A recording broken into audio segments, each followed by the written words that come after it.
actually the first SeriousPlay talk that we've given this semester. Usually we try to do 3. This semester we'll do 2. We've got one in December. I think December 11th. I think it's the second Thursday of December. And that one will be on board games. We have a Facebook group where I tend to put the announcements and things like that. It's just SeriousPlay UWM. I don't know. But today we've got Kris and Avery and Brad. Kris is a PhD student. And let's see, Avery Edenfield is a PhD candidate who is ADP in the English department with an emphasis on technical communication. Kris is a PhD student in the English department focusing on participatory media. And Brad is UWM University's records archivist with a long-time professional interest in digital preservation and personal interest in video games. Today we're going to be talking about archiving video game experience. So take it away, guys. Thanks a lot. Thank you.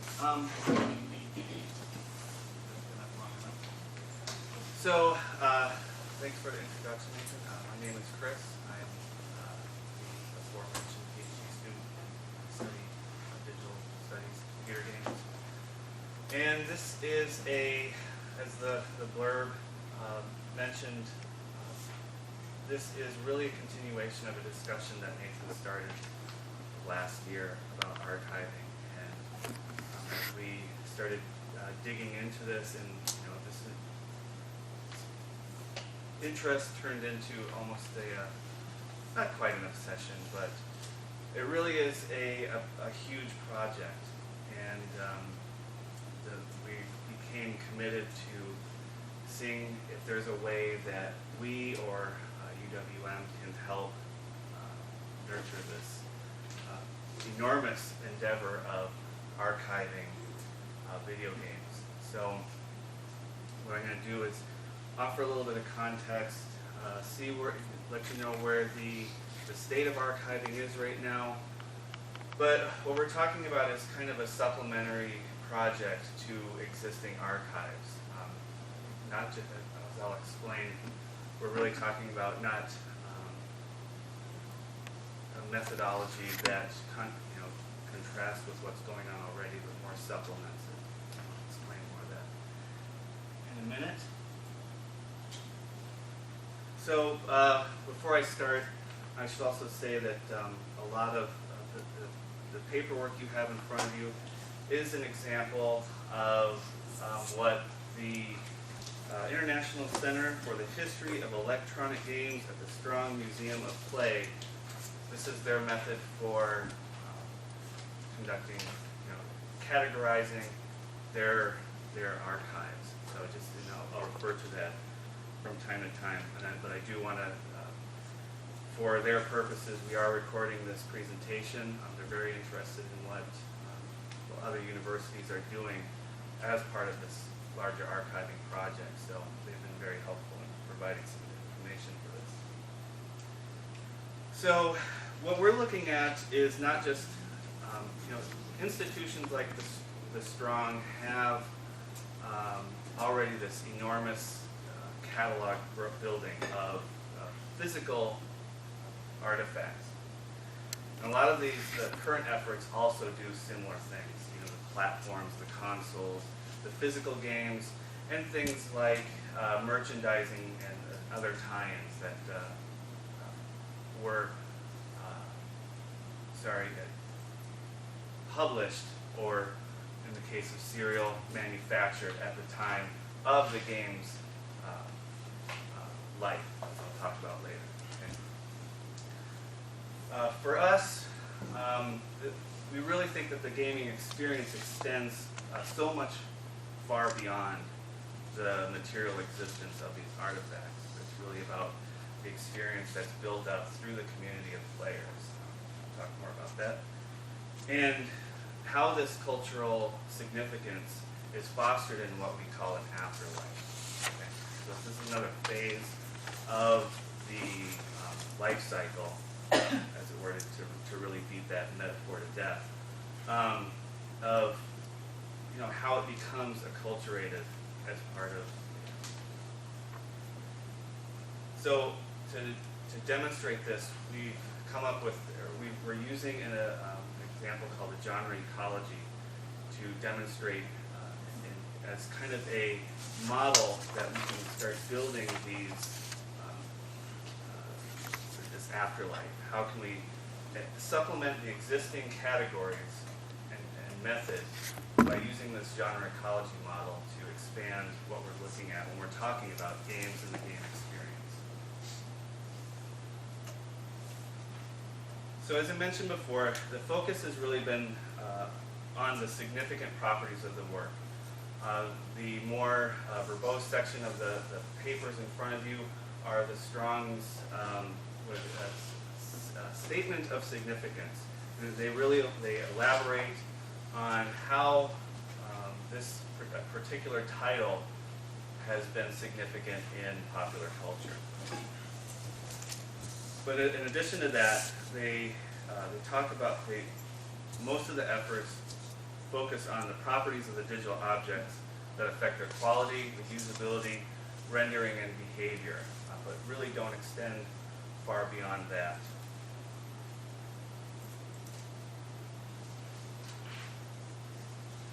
So our organizations like the Strong are striving to, they are striving to provide this authentic game experience, but across the board, they're faced with two obstacles, some of which we talked about in previous sessions here. Some institutions simply don't have the resources to prioritize something like this. Despite the rapid deterioration of these artifacts and older computer games, we simply don't have the funds. We don't have the space. There's a lot of technical things that come up.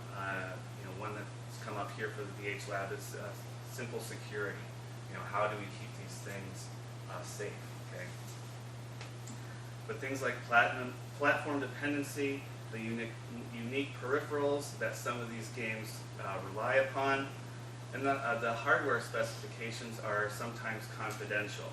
Now, this is some of these issues have been opened up with recent legal movements, but for the most part, a lot of the hardware specs are still under lock and key. And finally, so what are we building off of is really this layered approach that's discussed here by Decker, Eggert, and Phelps.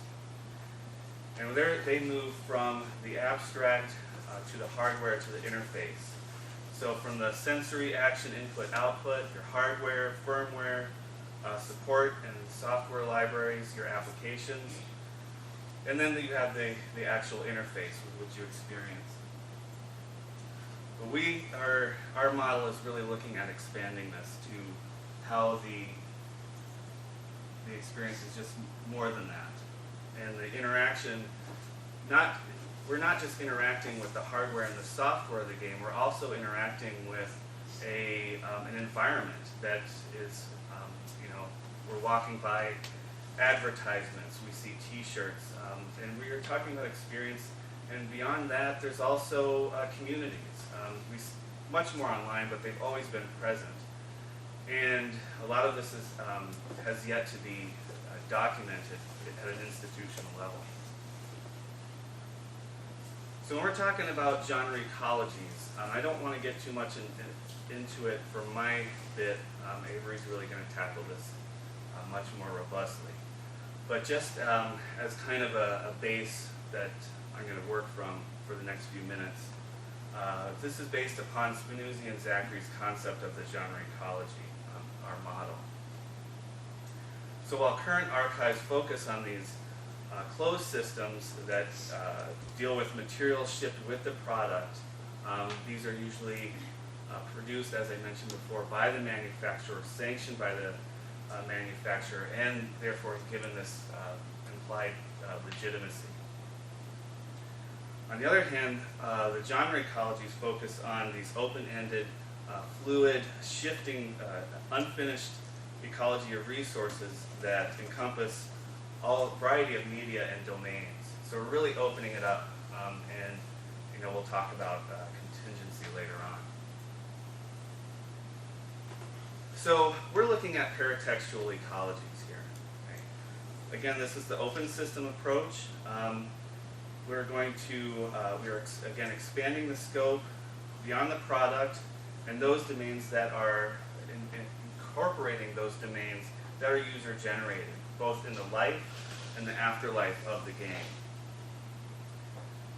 This model also helps relate the more authentic experience of the game in kind of promoting the community that revolves around a work. This model will also highlight the interconnections between the users and those unofficial texts that they're creating. Again, with contingency, this model allows for that uncertainty and opportunism and fandoms. Also, but it also doesn't leave out the publishers, and that's important. Okay. Meanwhile, as these ecologies are developed, as Avery will talk about, it kind of offers the stability in relying on these dense user networks. And as I'll mention towards the end, why this is important is because publishers are already doing this. They're relying on users to provide much of the information, like tutorials and manuals, that they're no longer providing. So they're relying on us to supplement their work. I don't want to get into issues of labor, but you have to consider that. So this is a more visual model. This is the kind of a way to visualize the life and the afterlife of a game. Okay, we have the life, simply put, is that period where it's user supported and promoted. So you're not only your textual artifacts, but all the cheats and the walkthrough guides that are sanctioned and legitimized by the publisher. This is kind of based on a period called the postmortem. It's a game industry term where this is the period after the publication where the game designers, the developers get together and talk about what went right, what went wrong.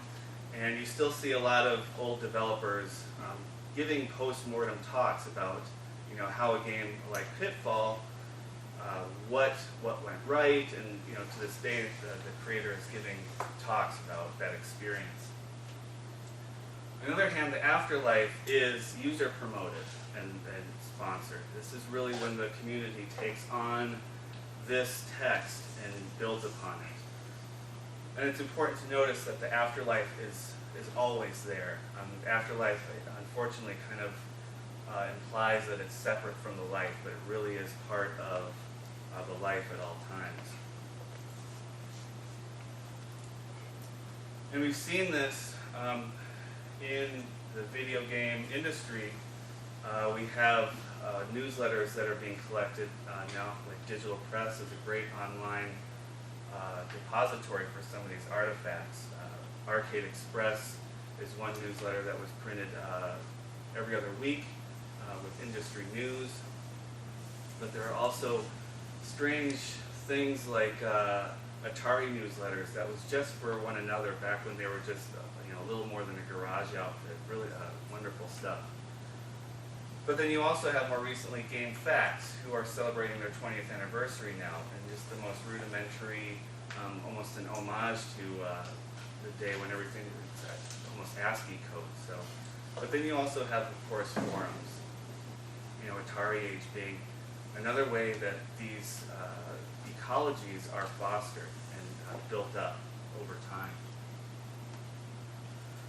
Just as an example, going back to the model, what do I mean by the life paratext? The distinction is, what we have typically found in existing archives are these life paratexts. The box art is always one of my favorites, but we were talking about Pitfall advertising before. That's another one that's sanctioned by the publisher. But you also have these oddities like this patch that apparently, if you did well enough in Pitfall, you could send away to Activision for a patch, and they sent you this little deal in the mail. On the other On the other hand, you have these afterlife paratexts. And we've talked about this last year a bit, emulation. There are issues that arise from emulation. I don't want to get into that. But emulation is one way where the public, the community, has made a call for the rejuvenation of the zombification, maybe, of a title. So you have things like Pitfall, who never really left through sequels and whatnot, but people want that legitimate, authentic experience. So emulation is one way that's being done. History. We talked a little bit prior to the presentation about Bogost and Montfort's book, Racing the Beam. This is kind of almost, for me, it's bringing a game like Pitfall and other titles almost into a mythos of American popular culture. The process by which this game came about and what this game does. The technical, as a 5-7-year-old child, I didn't care how the sprites were made, but the technological feats that went into this makes this a much more rich experience. And then, I'm not going to bother playing the video. Jack Black actually evoked this commercial that he was in for the original Pitfall game. It was one of his first roles, and he evoked it again. So it still had this significance in popular culture. So I just want to leave with some of the opportunities that this model kind of provides us. Again, it complements the existing archiving efforts. I like looking for public-private partnerships. What we have now is a lot of independent, groups, individuals collecting. Do we have an opportunity here? What resources can the Academy offer to groups to help preserve their collections? A lot of the collections, say, University of Michigan has one that is just recently received a treasure trove of about 10,000 pieces, I think, media pieces. Another nice thing about this is that archiving efforts are not dependent on the material acquisitions and maintenance. One of the things they tell you is that you can't just buy one Atari, you have to buy a dozen of them for parts and keeping the hardware maintained. This isn't as reliant on authenticity. I don't need the stamp of approval from Nintendo to engage the conversation that happens when people start posting Easter eggs that have been uncovered after 20 years, right? But most importantly, this is preemptive. As I mentioned before, a lot of these materials just simply aren't provided by producers, and we are relied upon to furnish tutorials, assist newcomers, and do a lot of the work that the producers, those items that we're busy collecting now, will not come with Fallout 4. This is the stuff that we are having to provide, looking at YouTube, screenshots of, Reddit fodder. So, and that's about it.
So Kris really gave you kind of a broad overview of what we're talking about here. I'm going to do a deep dive on just one part of it, and that's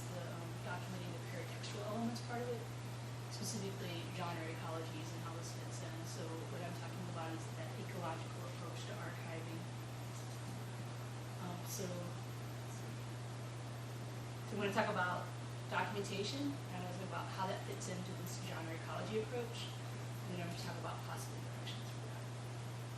So I'm defining documentation really broadly in line with Green and Palmer and Spinuzzi and Zachary. So we're talking about documents that support gameplay and development, including procedurals, manuals, and probably in-game trainings. But we're also talking about user documentation for unofficial tasks like side quests or achievements or unofficial games within the game. Like play Bioshock with only a wrench or collect every can in Fallout, which is a terrible game. And then, this kind of using user-generated information like forums and wikis, and then part of this is that response, that change in documentation. Palmer and Green had this really nice quote that early game booklets had this zeitgeist that elevated them above ordinary user-supported materials. The booklets were an entry into the game itself, as both an invitation to and immersion in the alternate reality of the game. The booklet was invaluable, but that's no longer the case. One of the things that kind of documentation did was it addressed this closed system approach that focused on supporting the game. Current approaches to understanding and constructing documentation are based on this flawed assumption that documentation works as a closed system, supporting official documentation to complete official tasks, where in practice people use official documentation with third-party documentation. Their friends scribble notes they've made. I print out crafting guides alongside my monitor. At the same time, I'm looking something up on my phone. All these kinds of clusters, these dynamic clusters of communication, artifacts, and activities. And a closed system approach doesn't really address that. So this is where the genre ecology approach comes in, which is an open system approach to documentation. And it represents a shift from system-oriented to task-oriented documentation. So instead of focusing on how do we support game, how do we support the play? That's kind of that shift. So Zachary and Spinuzzi would argue that all documentation is open-ended because users inevitably reinvent and import ad hoc genres. So the example that they give is the police officer who used a map to look up coordinates, and then you enter the coordinates into a computer to find traffic information, and instead the police officer just wrote down the coordinates and has it posted next to her computer on a post-it note. So that post-it note with the coordinates on it instead of the map would be an example of that ad hoc, unofficial documentation. So in practice, documentation, technology and use is not documented as a closed document set. It's a perpetually open, dynamic, shifting, and always unfinished ecology of resources. So part of this means thinking about genres in a different way. So expanding this definition of genre to not think of them as stable or predictable forms, but that they're stabilized for now. They're dynamic, organic, and social, and thinking about, in terms of what Miller has said, that genres as social actions. So thinking in terms of what does this genre allow us to do? So it's thinking about it in terms of typified social responses to social situations, instead of thinking about it in its formulaic elements. And ecology, using it here as a metaphor for describing social, economic, political context in the game as it's invented, played, and stored. As Kris said, through the afterlife, thinking about it in those terms, this broader, open-ended approach. So one of the things an ecological approach does is it allows us to think about contingency, these connections that are not planned by game designers, and that this coordination in unpredictable ways that aren't always accounted for by systems. Decentralized, which is something we really see a lot of, this distribution of usability across broad genres, and then genres being used in connection with other genres, kind of like glue that holds activities together. Like the post-it note example again is that glue that holds that activity of matching the coordinates to the traffic information. and then stabilizing for now, that they achieve equilibrium over time, that once these genre ecologies become stable, they tend to survive in durable constellations, and I think that's something that we can start paying attention to, is what are those constellations? You use this, and that supports play. So possible directions where this could come, we can start thinking about what this means for archiving is in terms of the heuristics. So asking questions like, what is important to the task, and what is the glue that links pieces of this together? In terms of shortcuts, or mediating between different genres, ad hoc genres that can become, over time, official. User facts, their forums, replacing official documentation, that push any kind of official to the periphery over time. What official and unofficial genres do users, players, use to mediate play? What ecological niches remain unfilled? Thinking forward thinking in that way. And what parts of documentation when parts of documentation are redesigned or rewritten, how do those changes affect the mediational relationships that develop in the ecology? And how stable is the ecology? And then using diagrams to illustrate that ecology, I think, is another way of trying to track down how these users work. What are the official, what are the ad hoc, what are the unofficial? What genres are acting as glue in this play? And then another suggestion is corpus linguistics. And I hadn't actually thought about this, but Palmer and Green say that corpus linguistics is an interesting approach to archival, and that how the game works is no longer a part of just a manual or booklet. This is what we're seeing. It's part of an active and changing culture based on language. Capturing that language and preserving it is what linguistics do best. Corpus linguistics with a focus on expansive and structured searchable repositories is a natural fit for documenting the online community's conversations and culture. So corpus linguistics. And I actually had a much shorter presentation than I did.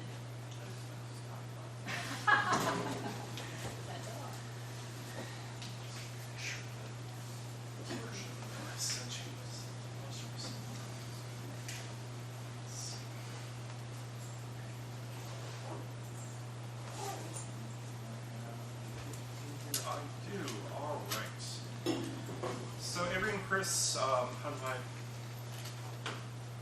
just hit?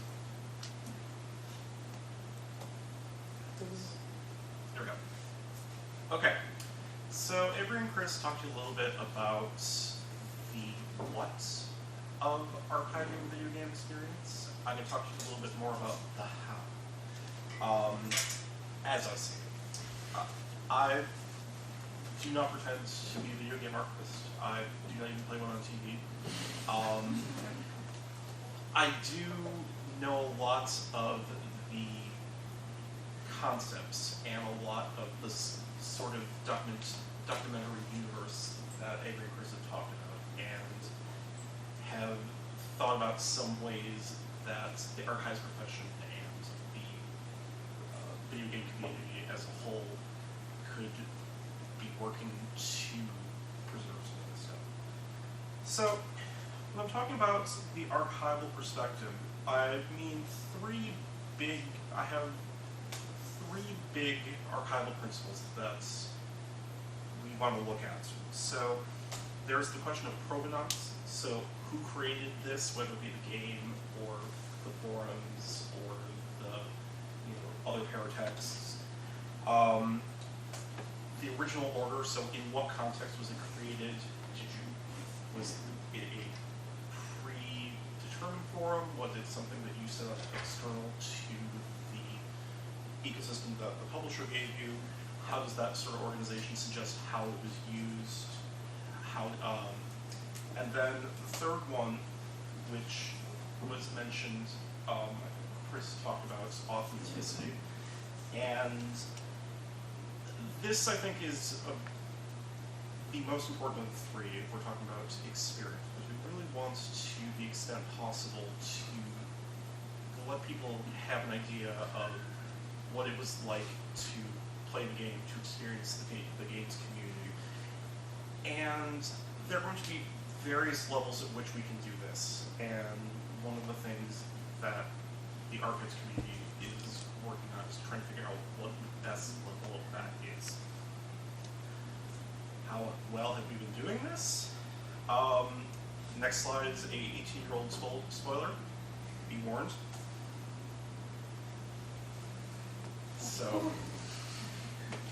So yeah, I had to make the Final Fantasy VII reference, but it's not as bad as this because we have sort of ideas of how we want to go, but there's a lot of I think there's a lot of complacency in the profession. I think there's a lot of, oh, somebody will take care of it. It'll be fine, and somebody won't. We really, I think, as a profession have to step up and figure out what it is we want to capture and what we have to think about when we're capturing it. Part of the reason this is so hard is because there are a huge number of issues. This is Avery, by the way, so I am 2 for 2 on the puns here. All right, so, you know, there are the technical issues of the actual maintaining the game and everything that goes along with it. There are the issues of what does we want to keep. We can't keep every game. We don't want to keep every game. There, you know, are all sorts of games that were, you know, when Pac-Man came out, you had 30 million Pac-Man clones, most of which were just awful. Or you have the Atari 2600 port of Pac-Man, which was made in like 2 days and is virtually unplayable. Do we want to keep that? Maybe, in terms of don't do this. But it's one of the things we have to think about. Rights privacy issue. Who owns it? Who has the rights to paratext that you're creating as a user? Copyright is complicated. I'll talk a little bit more about that when I get to that. Talking about FanWorks. How do we make it available? How do we provide this in a way that people are going to be able to have that experience, be able to see how it works? And so, I'm sort of taking off what Kris did with his thing. I envision it less as a life and afterlife and more as like a planet. So, the core of the planet is the base game, and within the base game you have the various assets to make the game playable, like the character models and the zones and the sprites and all of that stuff. You have the mods and expansions and everything that gets added onto the game to customize the experience. I have the red line here, which marks sort of the transition from the primarily technical to the primarily sort of social community. Official documentation is exactly what it sounds like. Player generated, which both Avery and Kris talked significantly about, and then this overarching experience, and there are components of all 5 of those below. We'll just talk very briefly about base game preservation. The folks at the Strong probably won't like me saying this, but in my opinion, this is actually one of the easier things to do. And the reason I say that is because the main challenge is something that archivists in theory can do on their own. They, get the hardware, they get the software, they cannibalize whatever parts they need, they work in the code, and I'm not saying it's not easy. I'm not saying it's not hard, rather. But it is, you have a concrete goal. You have this piece of thing, you can get in there and you can recreate the experience. A lot of people say, oh yeah, I have a ROM. It's good as archiving. It's not as good as archiving because you're missing a lot of the customizability with just like a ROM.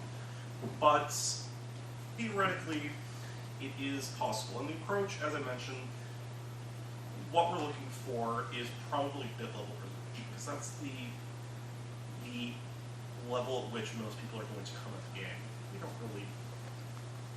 We need the source code to the extent that we need to be able to put the game together, but in terms of experiencing it, we're really interested in having something that is playable.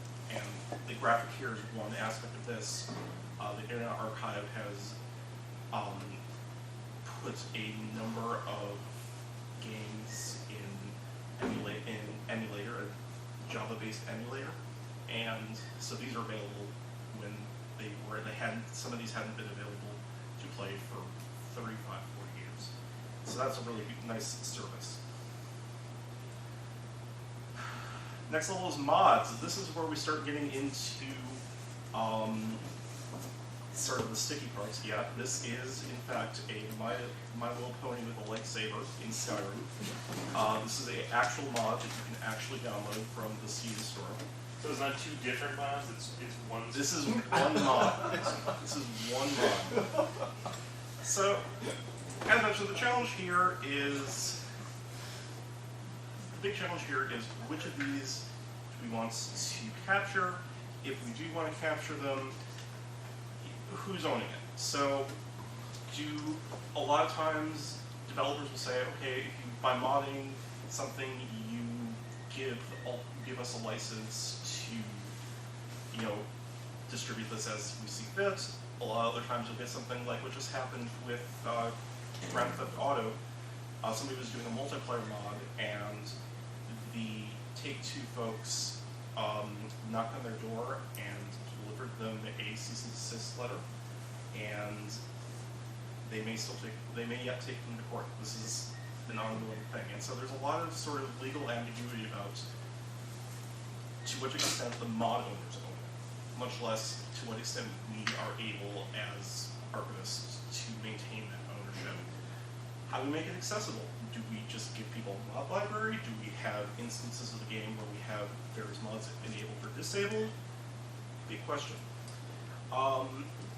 Probably the best answer for this is the same thing that we've been doing as archivists for hundreds of years, and just talking to the creators, trying to figure out what are the rights associated with these ancillary things. If you can get access to a server, in case of online games, it's then easier to get access to your characters, events, and you need to be talking to your mod creators and your players, and you say, is this something that you were willing to give us the rights to make it available for video game researchers? Official documentation, I won't talk about very long because it is, quite honestly, the easiest thing here. The challenge is not getting complacent, because you have to think about, all right, this stuff is officially pushed out. This thing here is from the Team Fortress 2 online site, and so it's easy to think, oh, this is Valve. Valve is going to be here forever. You think something like ColecoVision. Are they here still? So, what you're thinking about with official documentation is you are treating it like traditional library archives acquisition. You want to, you want to be preemptive. You want to get in there, and as soon as you say, oh, this is something that's worth preserving, and talk to them about how you're going to preserve it. In some cases, you may need to go elsewhere. If somebody who is making this huge collection of video games in their basement, they have 10,000 games in their basement, it might be worth saying, hey, do you want to make this available to a wider public? That's a lot of what Strong's been doing. That's a lot of what outfits like Good Old Games have been doing. And you're treating it like, as I said, traditional library archives. So, fan works, you get into even bigger problems, because in addition to the rights issues that you have with the mods, you now have this issue of just the vast universe of stuff.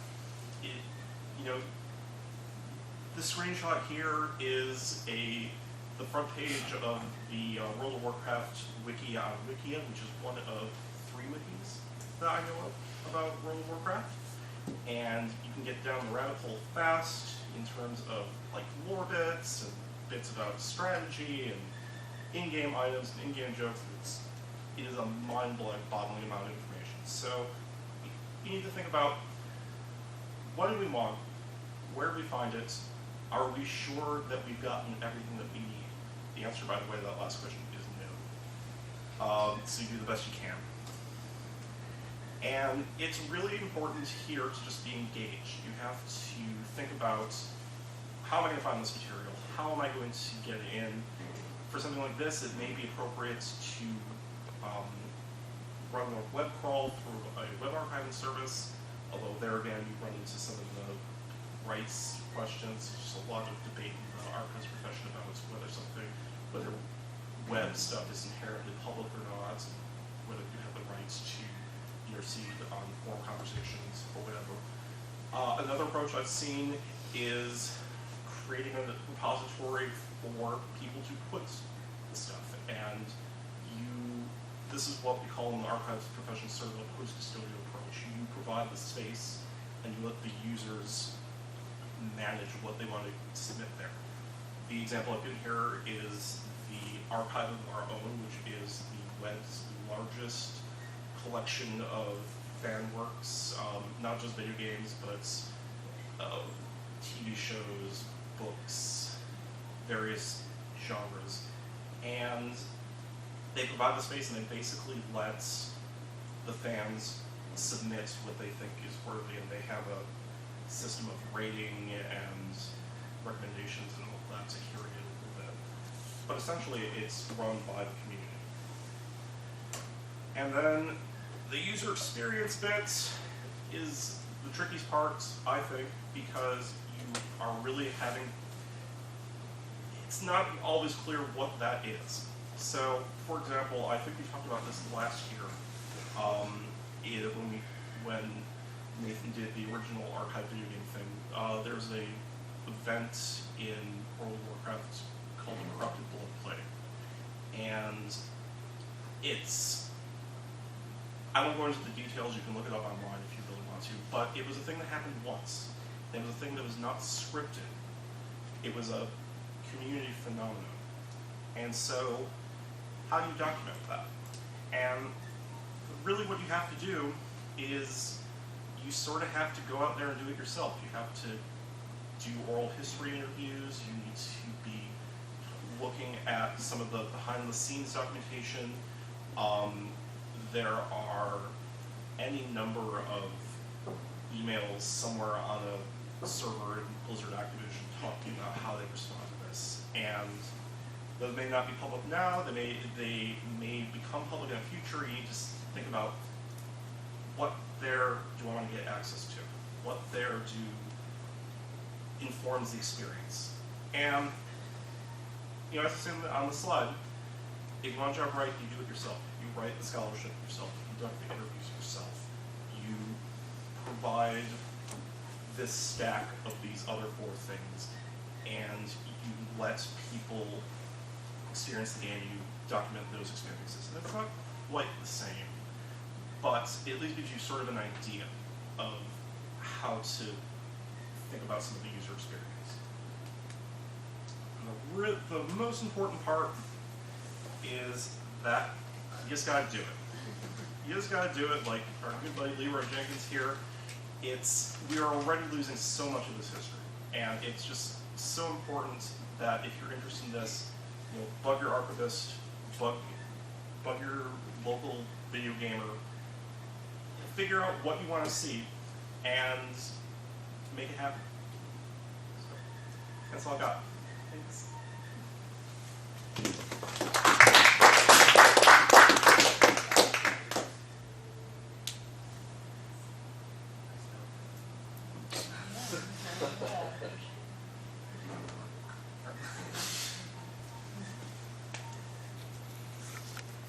Any questions?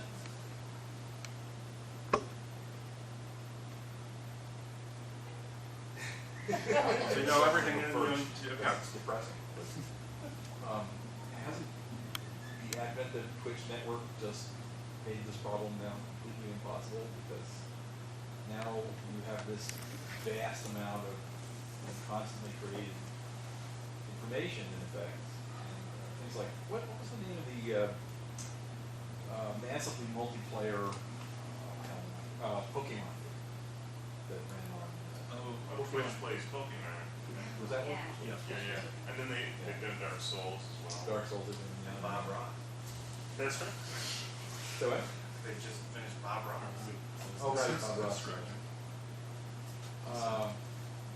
You know, it just when things like that happen, it just makes me feel like the problem is receding away from us so fast. Yeah, I mean, it's one of I've been reading a bunch of like cosmology stuff, and I think it's a question of a Cantor set where you have the infinity, and then you have the larger infinity, and it conceptually doesn't make sense, but it's Yeah, right. Some infinities are larger than others. yeah. Well, I think, that brings up, obviously there needs to be some curation of whenever you're archiving things. You can't archive everything, you just can't. And, but I think what that brings up is how there's so much more creation now, and doing that curation is a much more difficult task, because how can you determine what of that creation could potentially be relevant in the future? There's really no way to do it, but it's still, that challenge is growing and growing as the content is growing and growing. Record manager league is coming out, but you just gotta make a decision. You have to say what is most important, and you'd like to save everything, just Does something like forum like Reddit offer any opportunities where you have kind of social value placed on input?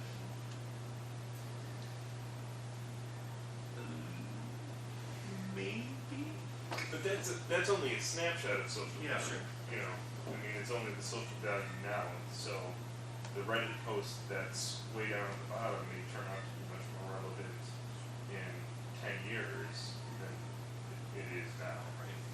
So I think that that's a dangerous thing to rely on too much.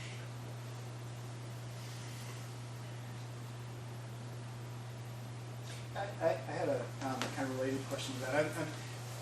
I find that question of curatorship really interesting, and this is sort of the early formation of canon, right?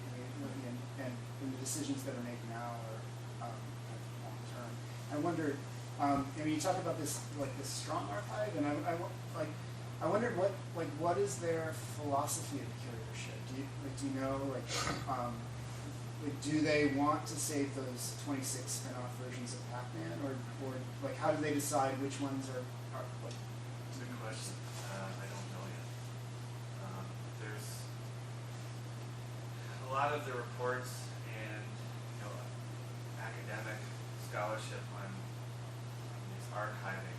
They point more to the problems of what's not being saved. What, as they mentioned, the priority is typically falls on the hardware and the software. And I think part of the issue is that relying on, when you get this windfall, something like this strong is going to be beating through these pieces for some time. And I would think that the tendency would be to err on just having everything. And I can't imagine that a box of Mario Brothers fruit snacks is edible anymore, but they mention even the damage to the box. So they're taking pieces and recording some of the right down to the damage to the box.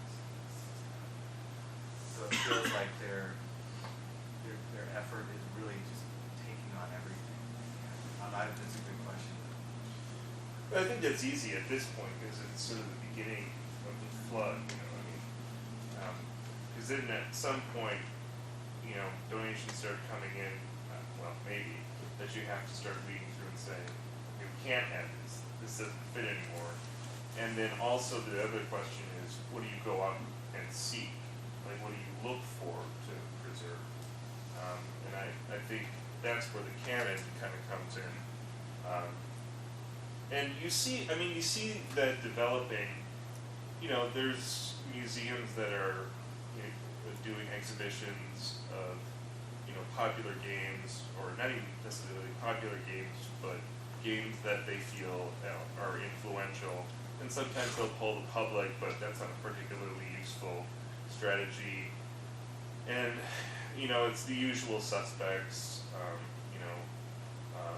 The pitfalls and the Super Mario Brothers and World of Warcraft and whatnot. But the difficulty in canon building is how do you get to the sides of those games that influenced World of Warcraft or influenced Doom or something like that. And I don't know. Some of those may be lost forever, but hopefully we can start thinking about it. And some of those are not preservable. They may be on the web in like a Flash platform that you can't get at anymore.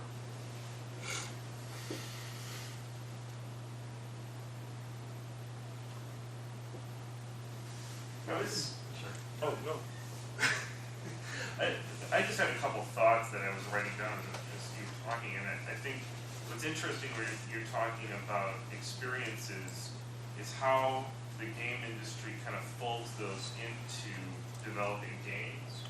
So you're talking, when you have sort of mini games that people play after they've mastered something, maybe we're talking about speed runs or something like that. Now we have games that are designed as speed runs, or when you're talking about something like collecting all the cans in Fallout, then you have game makers start creating spaces for immersion gameplay, something like Goat Simulator or even Minecraft, where it's like, we're not even going to make a narrative. I mean, Minecraft has a narrative, but who cares? I mean, we don't care as much about the narrative as creating a world where narrative can happen. And I think that complicates things even more, because then, and you were kind of saying this as well, that the official documentation, if there is any, has absolutely no bearing on how people actually use the game. So in 20 years' time, when those oral histories have dissolved, if there were any, you may not have a sense of how people actually use this, let's call it a tool, this narrative tool, and that part of that story, that game story, is gone. And that kind of dovetails into something else I was thinking. The paratextual things. I know there's a game where the point of the game is to get achievements. I forgot the name of it. Achievement unlocked or something like that. Yeah. So you have these things that were designed to allow people to extend the life of the game, and then you have games that comment on those, which that's an encouraging idea, because that really shows the medium commenting on itself, which I think is an inevitable part of any medium.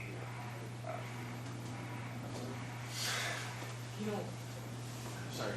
Oh, I was going to just respond to that. I think that's one of the things, thinking about the experience of it. That's the beauty of what the ecology approach enables, is that instead of focusing on that, what about this material artifact do we preserve, it shifts into what about this experience do we preserve? Yeah. And I think that's really the point of that. And thinking about these genres as social actions and taking it from this game material artifact-centered approach to the person-centered approach. Yeah. Yeah, I think you need both though too, because then when you have both, then you can go, if you encounter a text, so to speak, from a completely naive perspective, then that becomes exciting, because you're taking the culture that you exist in and integrating it into your reading as well. But of course, if you don't preserve the experience that was initially surrounding it, there's no way to get it back. So I think it's important, but it's the most difficult one. And I was thinking, as Brad was talking about, I mean, what you're talking about in terms of preserving the user experience, it's the end results of it. I mean, experience is not something you can preserve. You're right. I mean, you preserve the artifacts of that experience. In some ways, it's a shame we have code. You know, it's a shame that there are artifacts here, because if we didn't have those traces, we'd be talking about sport. Mm-hmm. We'd be talking about performance of something, almost a ritual of something. Yeah. And I mean, people don't bother, or they certainly didn't bother before video and audio recordings, trying to like record rugby matches. Right. Right. Someone would write it up for the newspaper, and you could save the newspaper columns. But the rugby match just happened, right?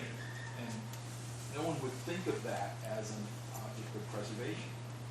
Although you do preserve statistics, although that's sort of a newer thing. Well, no, not a newer thing. I think that's, I mean, ever since there's been organized sport, there's been statistics. Yeah, and that's how you kind of dissolve that action into something reportable. And games have that too. I mean, I think the sort of the counterpoint to that is that the nature of games means that when you have some sort of record of this experience, you can sort of instantly figure out how some of the authenticity of it. The example that comes immediately to mind. There was recently a book published about the console wars in the early 90s between Super Nintendo and Sega Genesis. And, you know, I grew up right in the middle of that, and so I'm reading this book and I'm like, oh my god, I remember all this stuff. And I finished the book, I dug my old Sega Genesis out of my closet and played through Sonic the Hedgehog again. And, you know, it was great that I'm able to do that. Yeah. I love that I'm able to do that. And, you know, admittedly part of that is my own experience having lived through that. Yeah. But, you know, the nostalgia factor is major. Well, I think that's the difference between, and you know, sometimes it comes up like, what is the, it's not usually posed as like, what's the difference between video games and sport necessarily, but, you know, it's like, why are we conserving, or why are we focusing